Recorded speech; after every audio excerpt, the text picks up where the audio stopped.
Welcome to Penrose Learning, where we make understanding easy. You start by verifying TPM2. 0 with TPM, MSC, or Windows Security. This proves the chip is present and responding. Once confirmed, make a quick backup and create a restore point so you can undo changes. Now reboot into UEFI/BIOS. You need to enable TPM or Platform Trust technology if it's off. While in firmware, leave Secure Boot as is unless the process instructs you to toggle it. Making minimal changes reduces risk and keeps Windows bootable. You'll now enable or unhide TPM in the firmware UI. Look for Intel PTT or AMD FTPM under Security or Advanced Settings. Enabling it activates the 2.0 functionality. Once enabled and Windows boots, open Device Security and check the TPM status.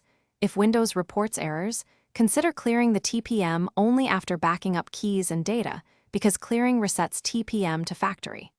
Next, update the firmware and chipset drivers from your PC maker to ensure finish by running TPM. MSC and the Windows Security Health Report to confirm TPM shows 2.0 and is functioning. This validates the fix. Then rerun the Windows 11 compatibility check or continue the install/setup process. If the system still fails detection, boot firmware, load optimized defaults, and re-enable TPM because stray settings can hide the module. If problems persist, contact OEM support with your model and firmware version. They can provide a targeted firmware update or recovery steps. Thanks for watching. If this was helpful, leave a like and consider subscribing. See you next time.